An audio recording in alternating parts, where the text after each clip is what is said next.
উপস্থিত সকল গুরুজনদেরকে আমার প্রণাম এবং ছোটদেরকে আমার ভালোবাসা জানিয়ে আমি কবি সুকান্ত ভট্টাচার্যের লেখা খবর কবিতাটি আবৃত্তি করছি।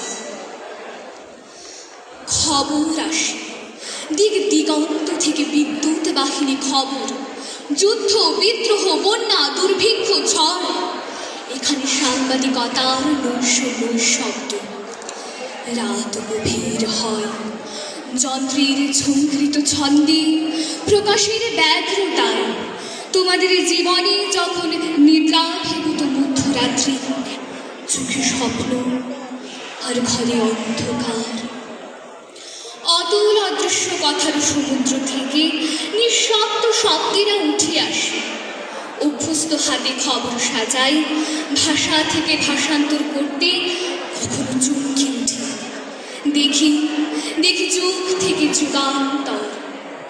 কখনো হাত কেঁপে উঠে খবর দিতে। 22শে শ্রাবণ, 22শে জুনে তোমাদের ঘুমের অন্ধকার পথ বেয়ে খবরপরীরা এখানে আসে তোমাদের আগে। তাদের পেয়ে কখনো কণ্ঠে নামে ব্যথা, কখনো বা আসে গান।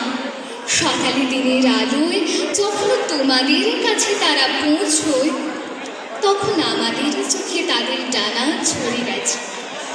তোমরা খবর পাও, শুধু খবর রাখো না কারো বিনিদ্র চোখ আর উৎকর্ণ কানে। ওই কম্পোজিটর কি কখনো চমকে ওঠে নিখুঁত যান্ত্রিকতায় কোনো ফাঁকে? পুরনো ভাঙা চশমায় ঝাপসা মনে হয় পৃথিবী। 9ই আগস্টে কি আসাম সীমান্ত আক্রমণে, জ্বলে উঠে কি স্তালিনগ্রাদের প্রতিরোধে, মহাত্মাজির মুক্তিতে প্যারিসের অভ্যুত্থানে? দুঃসংবাদকে মনে হয় নাকি কালো অক্ষরে পরিচ্ছদে শোকযাত্রা, যে খবর প্রাণীর পক্ষপাতিত্বে অভিষিক্ত? আত্মপ্রকাশ করে নাকি বড় হরফের সম্মানে? এ প্রশ্ন অব্যক্ত অনুচ্চারিত থাকে ভোরবেলাকার কাগজের পরিচ্ছন্ন ভাঁজে ভাঁজে। শুধু আমরা দৈনন্দিন ইতিহাস লিখি, তবু ইতিহাস মনে রাখবে না আমাদের। কে আর মনে রাখেন নবান্নের দিনে কাটা ধানের গুচ্ছ?